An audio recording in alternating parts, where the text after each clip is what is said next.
La parole est à Madame Estelle Grelier, secrétaire d'État chargée des collectivités territoriales.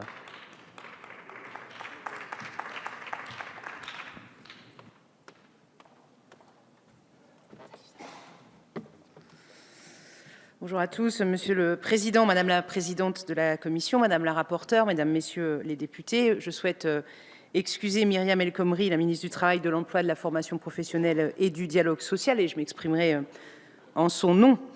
Je tiens à saluer l'importance des dispositions qui sont contenues dans la proposition de loi à l'initiative du groupe RRDP au service de l'égalité entre les femmes et les hommes.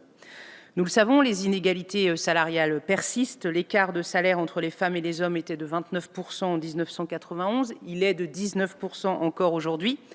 Ce progrès compte, bien sûr, mais cette lenteur n'est pas acceptable. 10% en 25 ans, au même rythme, il nous faudrait encore 5 décennies, un demi-siècle, pour parvenir à l'égalité salariale.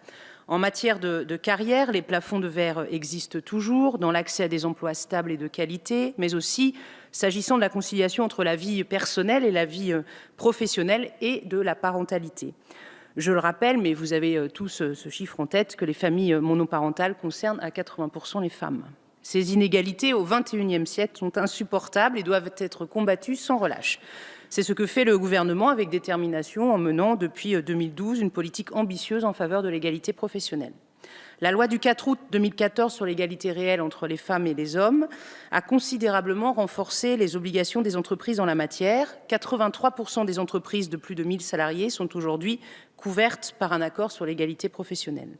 Par cette même loi, le congé parental a également été réformé pour encourager les pères à en bénéficier et donc favoriser l'égalité dans les couples.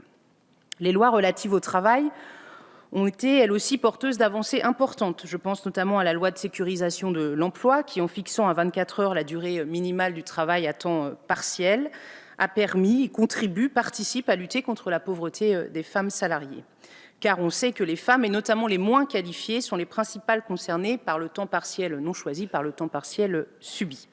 Je pense également à la loi sur le dialogue social et l'emploi qui permet la parité dans les institutions représentatives du personnel, dans les conseils d'administration, dans les conseils de prud'homme et en mettant l'égalité professionnelle au cœur du dialogue social en entreprise.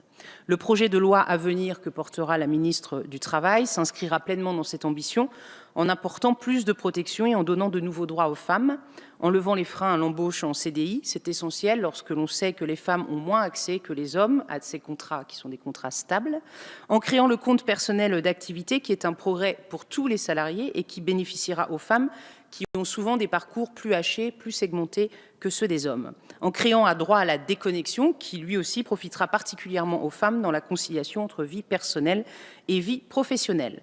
C'est dans cette optique progressiste et féministe à laquelle le gouvernement est attaché que nous abordons le débat de cet après-midi. La proposition de loi que nous allons examiner est animée par la même ambition et je tiens à saluer la rapporteure pour son travail au service d'un progrès supplémentaire pour les femmes de ce pays.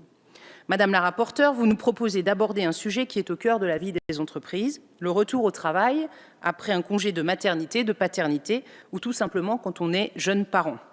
C'est un fait, cette période n'est jamais facile, y compris dans les entreprises dans lesquelles les conditions de travail sont satisfaisantes.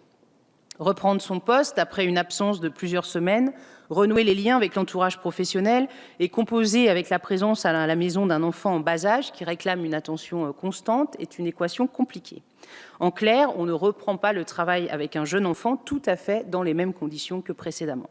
C'est pourquoi la loi assure aux parents, pendant cette période, une protection particulière qui leur garantit de ne pas être licenciés. Cette protection est aujourd'hui d'une durée de 4 semaines. Depuis la loi du 4 août 2014 sur l'égalité réelle entre les femmes et les hommes, cette protection concerne non seulement les mères qui reviennent de congé maternité, mais également les pères ou les conjoints dans le cadre des couples de même sexe. Le texte que nous examinons propose de la porter à 10 semaines en nous inspirant des meilleures pratiques de nos voisins européens. Il nous propose également de reprendre la jurisprudence pour clarifier son point de départ.